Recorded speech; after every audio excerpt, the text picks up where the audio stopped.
Across the almost 18 years of Call of Duty Zombies, we have travelled through time and space, battled cosmic horrors across worlds known and unknown, borne witness to Goliaths of real-world mythology, and quite literally faced the heart of darkness. However, many of these stories were birthed or at least influenced by a realm of pure corruption, a place that we would come to know as the Dark Ether. Black Ops 7 Zombies centers around characters both old and new clashing with the horrors of this realm, in this realm. The Dark Ether serves as the focal point and wider setting of BO7 Zombies. It's a dimension that we've travelled to several times now, but every trip to and fro seems to leave us with more and more questions about the countless worlds that we, the players, have had the privilege of exploring throughout the history of this series. Every voyage into this twisted reality has altered our perception of a dimension that has been compared in nature to an adaptive, living organism. From the frozen forests of Ashes of the Damned to a planetarium stranded out of time, shifted atop a galactic being of ancient origins. We've encountered nuclear annihilation in the form of the Nuketown-sized scab that is Paradox Junction, and most recently, as of writing this script, the birthplace of atomic warfare in the frozen fjords of Totenreich. I believe that Paradox Junction and Totenreich will be the key to us understanding where DLC 5 and the conclusion of this game will occur, so stick with me. Richtofen, like the rest of the New Age incarnations of the original crew, hails from an alternate dimension of currently unknown origin. With each map we've witnessed glimpses and hints into the pasts of these new characters. Dempsey's involvement with an alternate universe Requiem during the Vietnam War, Nikolai's act of kindness during the Soviet invasion of Afghanistan becoming privy to and twisted by a demonic entity, and now the subjugation of the entire world and the atomic annihilation of millions of souls at the hands of Richtofen in his home dimension. We interrupt this broadcast to bring you an urgent news flash. I'm being told that German forces are, for the first time, assaulting New York from the air. If you are near a subway station, make your way there. If you're home, stay away from windows.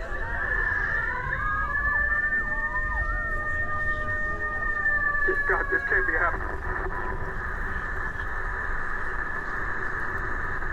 Through a radio within Totenreich, we learn of Group 935's plan to subjugate the world of their dimension with the use of their mighty Reason Roboter, Thor, Freya, Odin, and Tyr. These metal Goliaths, powered by Element 115, would serve to assure the Reich's victory over the Allies, with Odin crushing the British, Freya enforcing dominion over Western Europe, Thor trivializing the Soviet advance, and Tyr stomping out any opposition from across the Atlantic. The fruits of Group 935's labors have pushed the British off the beaches of France and into the sea. Driven the filthy Soviets back from Berlin, who turned their retreat into an inglorious rout. But this will be as nothing compared to what is yet to come.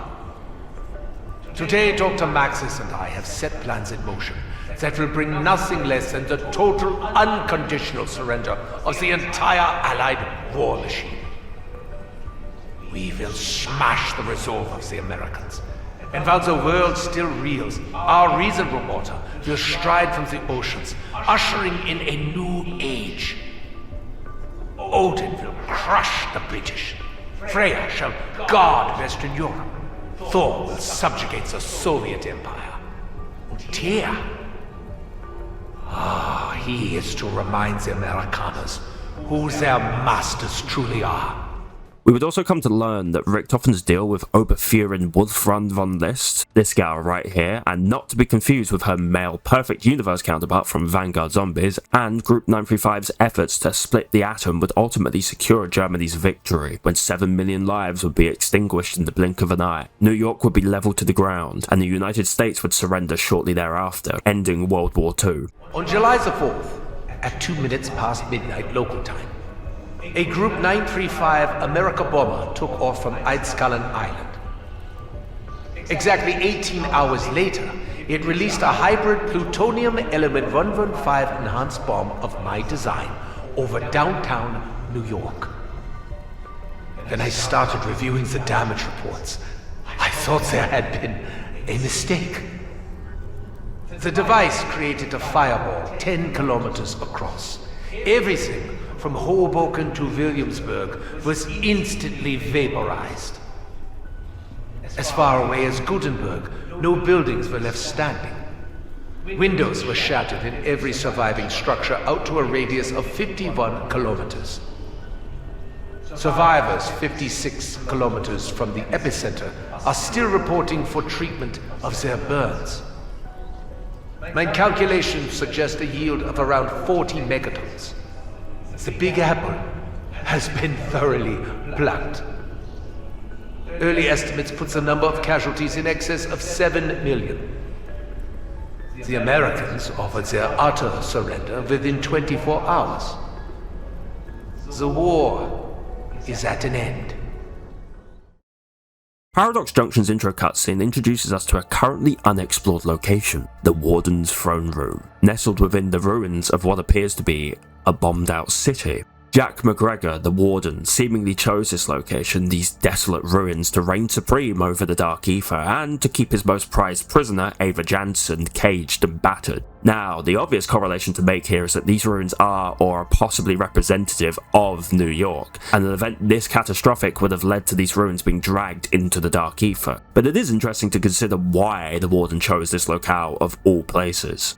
Bearing his history as a Confederate soldier and his rather petty nature in mind, witnessing the charred remains of a Union city may have been a real sight to behold for McGregor. Ultimately, we are aware of his plan to twist all dimensions to reflect the views of the Confederacy, as well as the seemingly destructive outcome of his plan, threatening all life inside and out of the Dark Ether. But we are yet to see this location within any playable content, and the running theory currently is that this environment may serve as an integral destination for this game's narrative, potentially being the boss fight arena for DLC 5. I'd like to imagine that our final map will resemble something akin to Revelations from Black Ops 3, an amalgamation of different locales that the Warden deems to be the most vile, the most destructive, the most sinful, with these locations possibly enriching him or benefiting him to some degree. Many of the chalk drawings in Paradox Junction depicting important locales such as prior maps, a skyscraper that bears a striking resemblance to the Empire State Building in New York, and an active volcano have clued us into the settings of future experiences in this game, such as the location of our DLC 4 map, Kawakujo, on a Japanese volcanic island.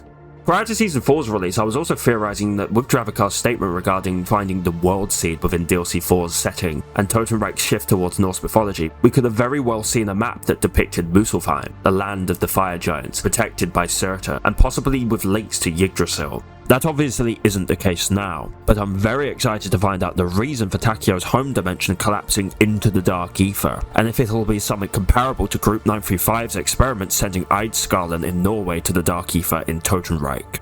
In the end, no matter how the Warden's endgame plays out, no matter if he truly is the final encounter for this game, and whether or not his actions usher in a grand new threat for the next chapter of Zombies, the contorted plains of a bombed-out New York, and possibly other twisted realizations of our playable crew's nightmares will, at least in my opinion, serve as the stage for this game's finale. As of recording this video, we're still a few weeks out from Kawakujo, the penultimate map for this game, but I'm sure we'll have a lot of info to work with come the release of that map in Season 4 Reloaded. I think that's enough rambling for this video though, so drop a like and subscribe if you enjoyed this deep dive into the future of COD Zombies. I'd like to make an effort to cover more topics over the summer since I've wrapped up with my university year, so hopefully I'll have some more stuff to post soon. But until then, thanks for watching, and I'll see you later.